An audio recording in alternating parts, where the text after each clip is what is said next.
Welcome to Design Downtime, the podcast where we celebrate the joys of living a balanced creative life.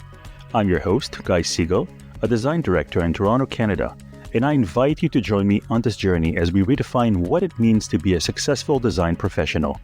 Let's break free from the shackles of hustle culture and embrace the full spectrum of human experience, because life is too precious to be spent only in pursuit of productivity.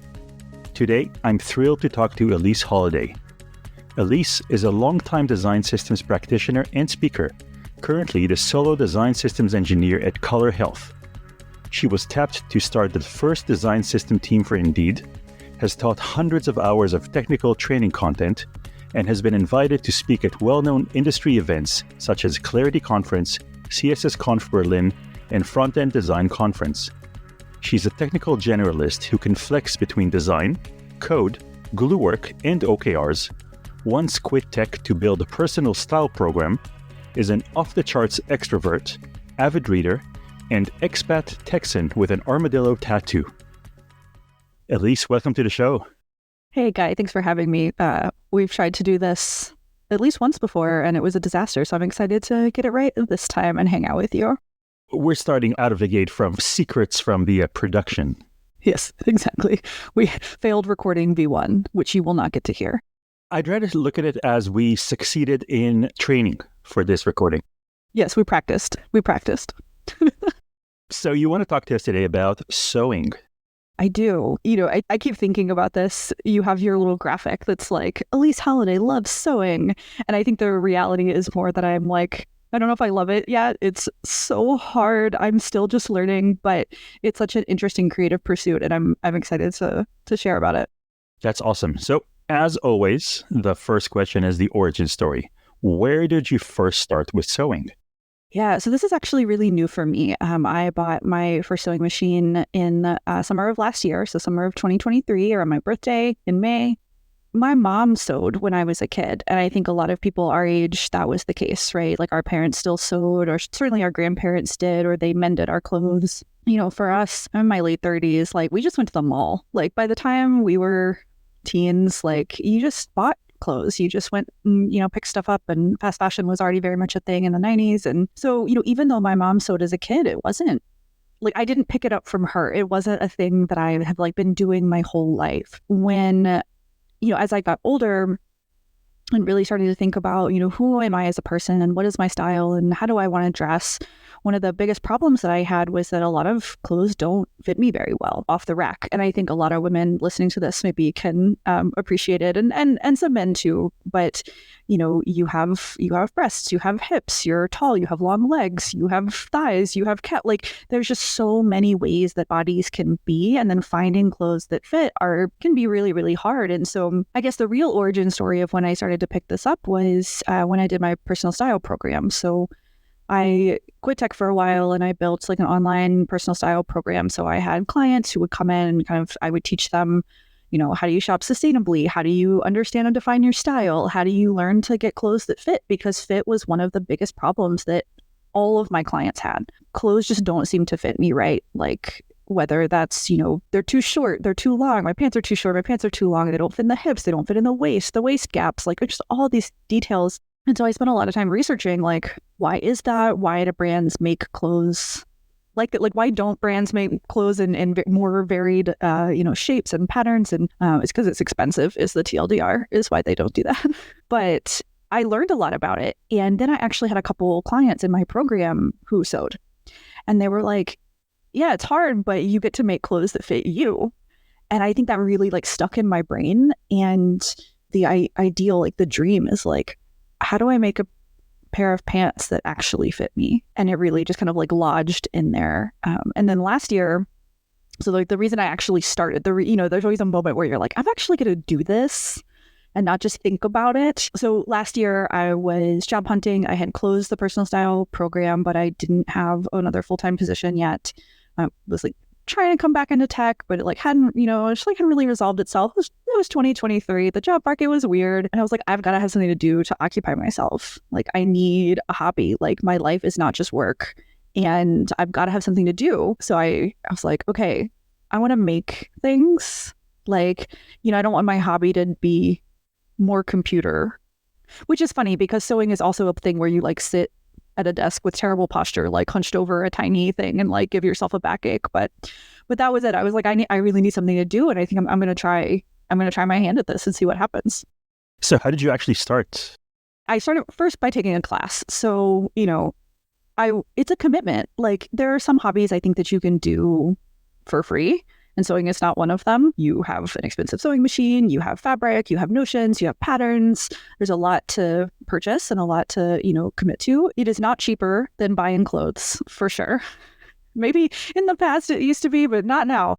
So the first thing I did was like, okay, well, if I'm going to invest in this, I need to see if I even kind of like it. So I went to like an art workshop studio. This was in San Francisco, and they teach all kinds of like craft classes and stuff like that. So I did a little sewing 101, and I think it gave me false confidence because it was actually like quite easy and fun. And I was like, this is great. I made a tote bag. Like I'm going to just be so good at this. And went off and like bought myself a real nice sewing machine for my birthday, just like brimming over with confidence. And I went to a really cool fabric and sewing shop over in Berkeley called Stone Mountain and Daughters.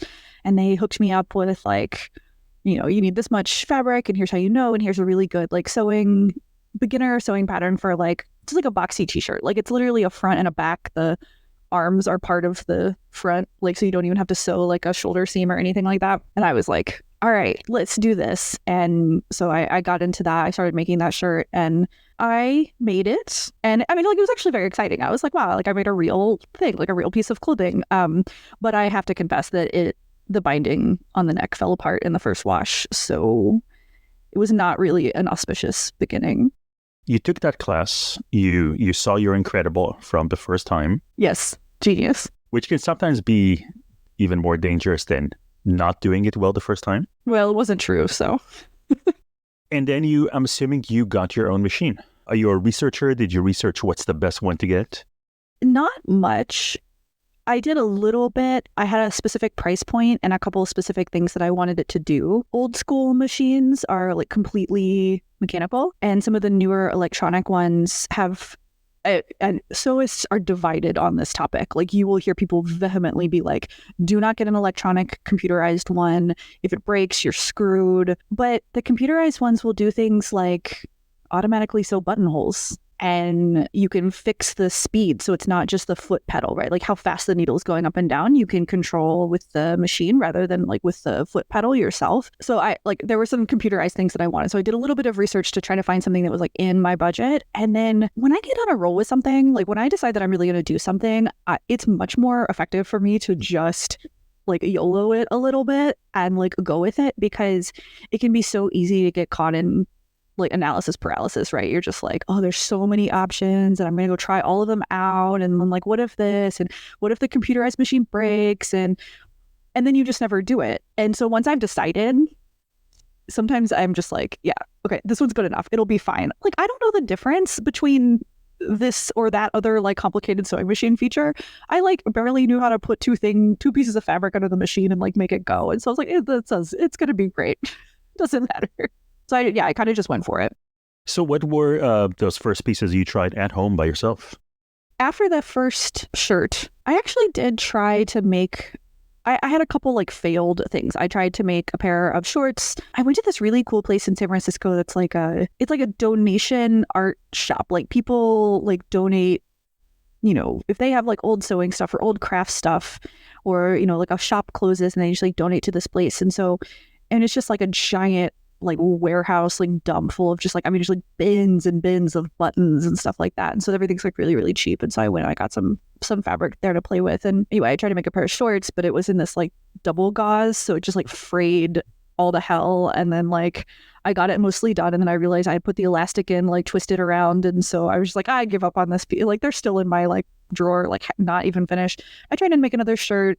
It was terrible. Like same thing. Like I went through a number of practice pieces that like I just didn't even finish because you ran into some problem or another. And I think this is when I discovered that sewing is actually a lot like programming. I'm more of an engineer than a designer, I think, by trade. And a lot of programming is like you have to read these very specific instructions. And if you want to deviate from it, you can. And there's a lot of flexibility, but to deviate from it requires like knowing all of these other skills and knowing how like this thing is going to conflict with that other thing that you like didn't realize was going to be a conflict until you got halfway into it. And, then you have to like sit down in front of your machine and like hunch over and like give yourself a backache. And it's like all very particular. And so then there was a moment where I was like really disillusioned. I was like, actually, when I told my mom that I wanted to start sewing, she was like, you don't have the patience for this. And I think in some ways she was right, because I really wanted to play. And what I realized was that I had to learn the rules first. I had to follow the instructions. And so I took a little bit of a step back and I went and I found some patterns that were a little more beginner friendly, like a little bit easier. And that's when I really started to have some actual success. I was like, I actually finished some pieces because I was like, okay, I'm going to follow the instructions. I'm not going to try to like go off the rails and get creative. Like we're not adding pockets. Like we're not doing, like we're not trying to customize to fit me. Like we're just going to make it straight out of the box, like straight off the pattern. And it got a little bit better after that. What was the first thing that you said, okay, I can actually wear it outside in public? Yeah, I made a white cotton poplin midi skirt. So if anybody who was like following fashion trends last summer, in the spring of this year, like the white midi skirt was like the hot item of spring and summer 24. It's interesting when you start to sew, you start to get a sense of like how complicated certain things are to make. And it makes you look at purchasing clothing really differently. Like you go in a store and you touch something and you're like, oh, a plain midi skirt is with an elastic waist is like 2 rectangles of fabric and a elastic. Like, oh, I see, like this is really easy. And then I'm like, how much money am I going to spend buying this?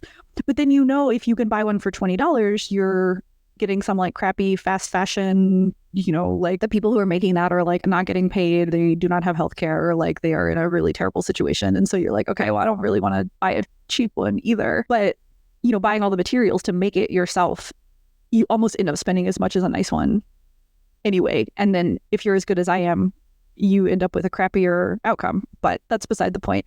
Not that good yet. But anyway, I made this midi skirt. So I got some really nice fabric. And that's the nice thing too. Like, even though it's a really simple garment, I could buy really nice cotton instead of, absolutely thin, flimsy, fast fashion, crappy stuff, organic, like nice, like thick. And so anyway, so I made this skirt, and again, I kept it really straight off the pattern, right? It's got pockets. I did French seams on the inside and just a plain elastic waist. And I have worn that thing. I actually have worn it a bunch. I reach for it all the time because it very much suits my style. It's very easy. It's very comfortable. Yeah, like the first time when I finished it, I was like, whoa. I made clothes. Like it went from, I've got these 2 pieces of fabric and I'm like mucking with them on my machine. And I'm like, I've got these pieces, like, and they weren't a thing yet. And then all of a sudden there's this really amazing moment where they turn into a skirt. And you're like, you're not holding like, some random pieces of fabric anymore. You have a skirt and you can like put it on your body. And that was that kind of like rekindled it for me. I was like, oh, like, look what I made. Like, how amazing is this? Like, it's a real thing that I brought into the world. And that was, programming doesn't quite do that for you because it's still on the computer, So it was cool to do it in real life. What were the reactions you got from people? My husband was like, you are just like glowing, like you look like smug with pride right now, like, and I thought that was really funny. I don't know if I've actually had any strangers like comment on it or anything, but I think for me the joy of it was like going out, because again, this was a really trendy item, like this skirt in particular, so this is a thing that like I'm seeing people wear out in public all the time. And so I think what was cool for me was like wearing it out and looking at other people and seeing other people wearing similar things and being like, you can't tell. It's not like some crafty homemade thing. It's like, I mean, not that like fitting in is the ultimate goal, but it was like you wouldn't look at me and be like, oh, she made this like janky, like, homemade thing. It like looked real, if that makes sense. Was that something that you were intentionally going for? So to make it something that looks like it could be something off the shelf versus, I guess what I'm trying to ask here is, where do you see your self-expression in this?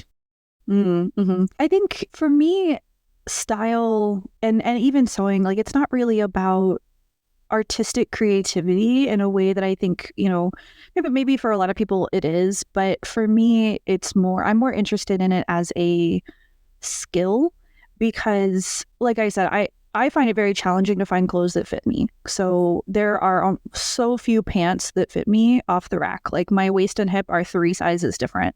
And at some point, you can't even get that tailored anymore because it changes the shape of the pant so drastically. So it's not just like, oh, take the waistband in or hem it. It's like, take the pockets off, reshape the pockets, take the entire lining out. It's like you're making a whole different garment, and tailoring an existing garment is way more challenging and expensive than just making it from scratch. And so I'm really interested in being able to make the kinds of clothes that I would like to buy, which is not so much about trying to make it like look like off the rack or like copy maybe exactly. It's just that I'm not trying to do creative expression.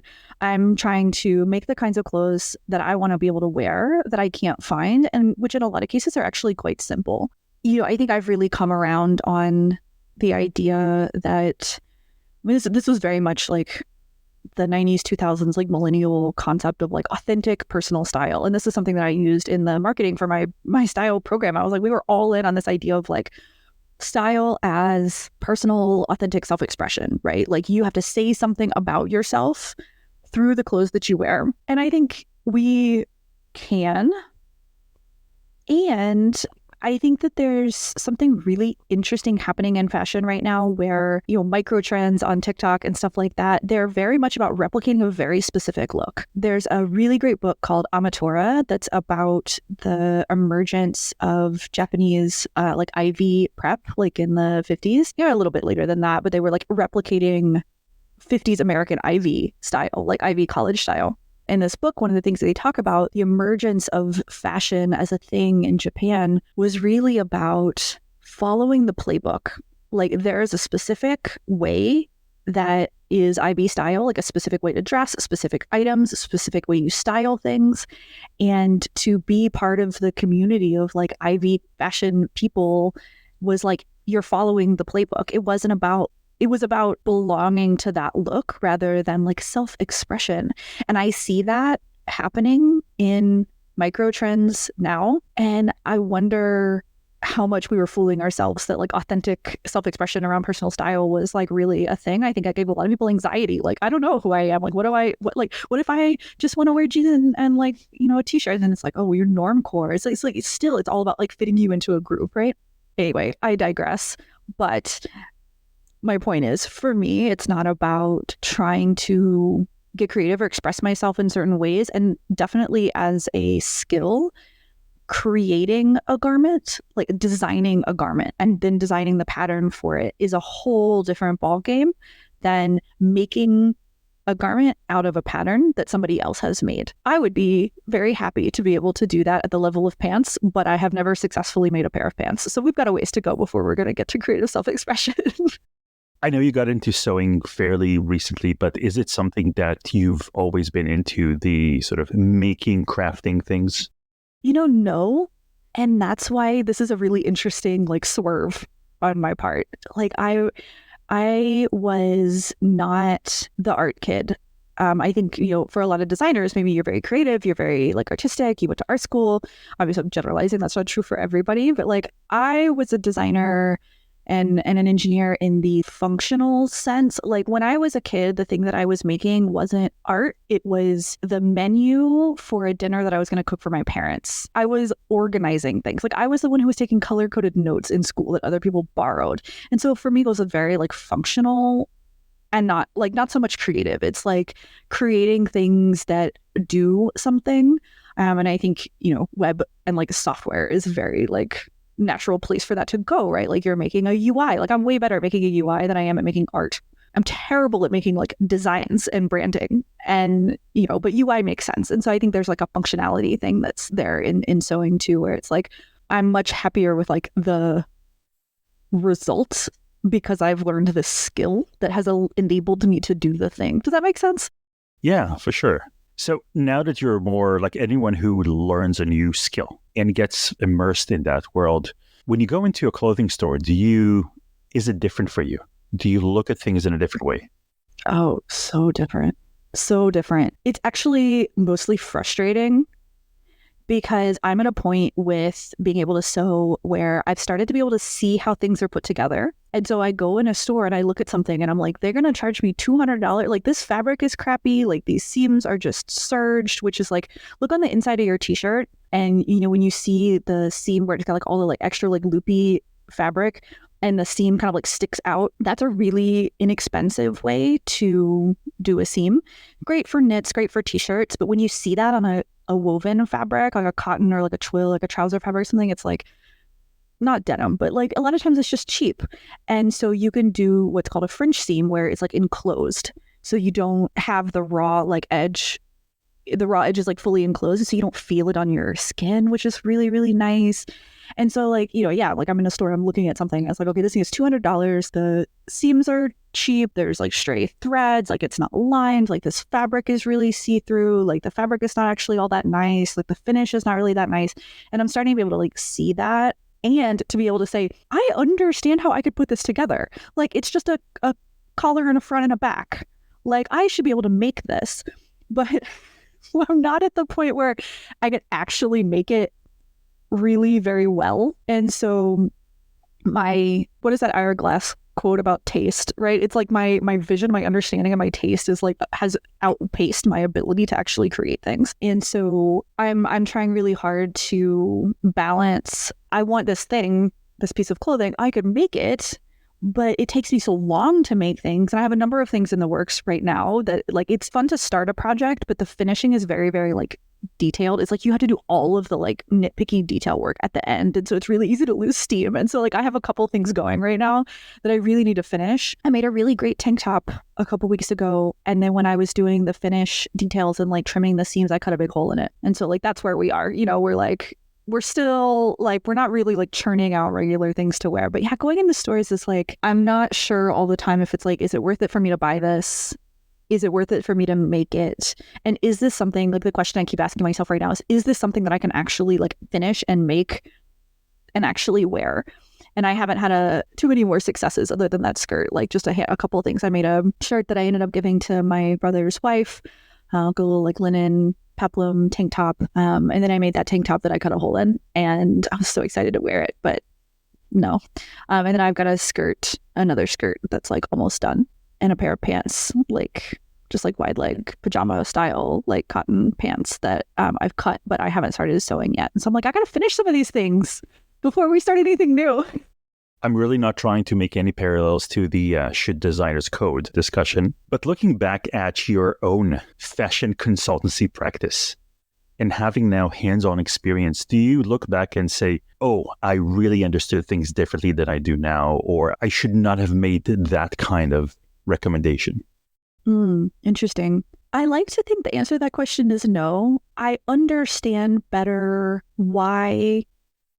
So like a lot of what I talk to my clients about was fit. Why don't clothes fit? Why is it that you can't find, pants in this waist to hip ratio? If you have, if you're real curvy in the hip, your pants always gap at the waist and there's not enough room in the butt. And if you have a real flat butt, your pants are always like, too big and like baggy and like saggy around the hip, because their brands are making patterns for kind of like a average shaped person, which like, what even is that? And there's a lot of like really complicated and interesting historical and even kind of like racial undertones to like what a standard pattern, shape, or size is. But the reason that brands aren't making all of these various shapes is because it's expensive. You have to develop a pattern, you have to test that pattern. You can't use the same pattern for somebody who's really straight up and down as you can for somebody who's really curvy. So you're basically making like, you have kind of like an exponential amount of development effort that you have to do. And I understand better what that cost is, like how that is a really hard choice for a brand to make. But I think the reason is the same, like on the consumer end, right? Like the reason is the same. It's that different brands are going to fit you better than others. And you have to know your measurements, and you have to understand that shape has nothing to do with size. Major pet peeve. Brands that use the word curve or curvy for their plus size lines is nonsense. You can be a size 24 and straight up and down, or you can be very actually curvy, like in the waist and hip and bust. So we've conflated shape and size, that if you are a 10 or a 12 or a 24, you are more curvy than somebody who is a 2, and it's just not the case.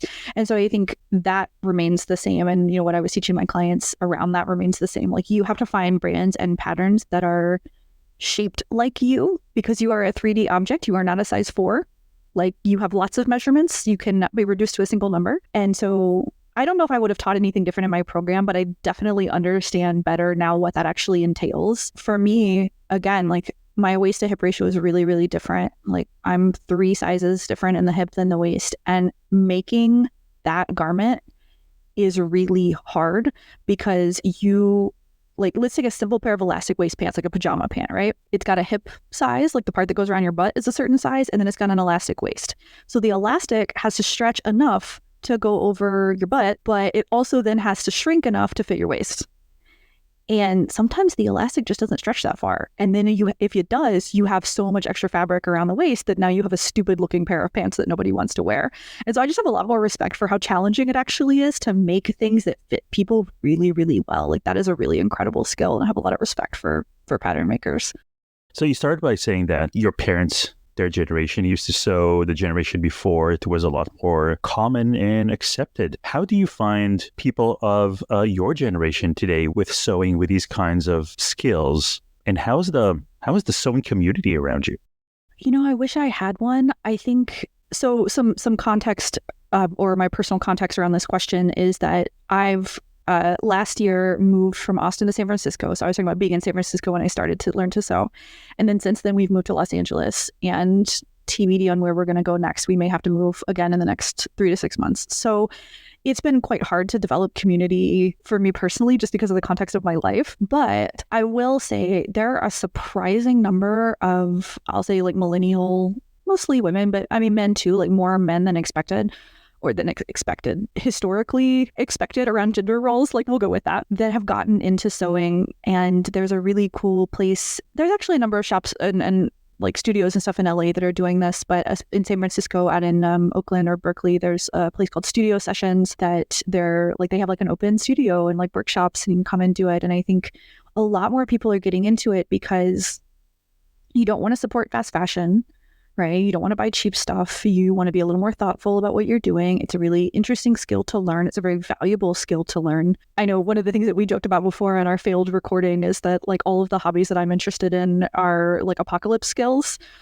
So, I can make sure that, we have post-apocalypse clothes. But the sewing community that's out there right now is really interesting. There's a lot of like indie sewing patterns, so you don't have to buy like McCall's or like, the big brands. Like, people are making their own patterns, interesting garments, right? Like things that are more trendy. And if you go on like Instagram and TikTok, like there's a ton of people who are posting and talking about sewing. Like the community is actually like thriving out there, even though I haven't found anybody in person really for me, but I hope to. I think that would be so fun to have other people to help you develop that skill, right? Because, you started this question asking about like, our parents' generation. Like, when my mom was sewing stuff, she could ask her mom, and, for like our grandparents, like everybody sewed, right? Like people around you knew how. And if you got stuck or you messed something up or you needed some help, like you had somebody to go to.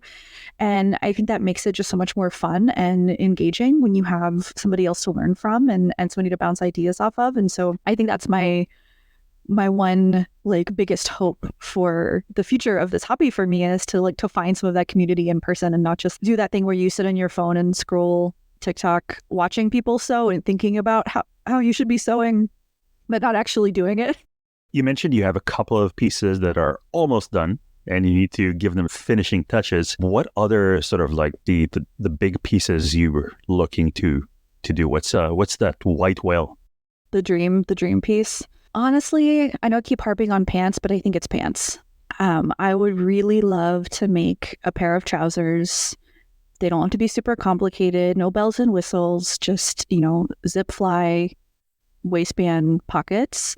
That's actually, there's so many complicated things to deal with because, again, for me, I can't use a pattern straight out of the Like I can't use straight off of the pattern because patterns, like clothes off the rack, are made for kind of like this average size. And so what I'm going to have to do is find a pants pattern that I like that is as close to my measurements as I can, make what's called a toile, which is like you get some cheap cotton fabric and you make a version of it and do a bunch of adjustments to the hip and thigh and waist so that it fits me better. And that's, I mean, I'm just imagining that there's no way that's going to be less than like 3 or 4 rounds of making toiles, right? Like you make one, you adjust, you make one, you adjust, you make one, and you adjust.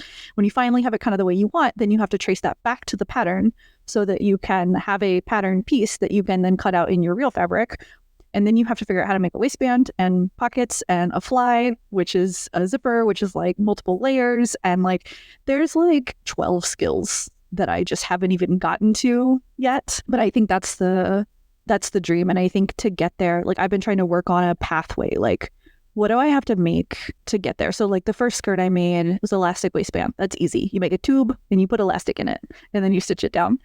Making a real waistband is kind of the next thing. So I actually have a mini skirt that I actually purchased from a brand that makes curvy clothes, and I wanted to make some adjustments to it. And it's really simple. It has a side zip and a waistband. And so I'm like, okay, I'm going to like take this apart and like put it back together, adjust it, and get a sense of how to make a waistband, how to put on a zipper, how to make a pant leg, you know? So it's like, there's like steps. So I'm trying to do a simple pair of pants. I'm trying to do the waistband. And then like eventually, hopefully you can put all of those things together and make a real pair of pants. We'll see. We'll see if 2025 is the year of pants. Maybe. At least I know if the apocalypse hits, I know who should I go to for pants? Well, I can make you a skirt, at least. I'll take that. Yeah. Very comfortable. Elyse, where can people find you? Mostly on LinkedIn these days. Who knew that LinkedIn was going to be the social media platform of choice in this year of our Lord 2024? But I'm pretty much up of everything else. So you can find me on LinkedIn. It's Elyse Holladay. I'm sure you'll link it in the show notes so I don't have to spell it. And my website is elyseholladay.com.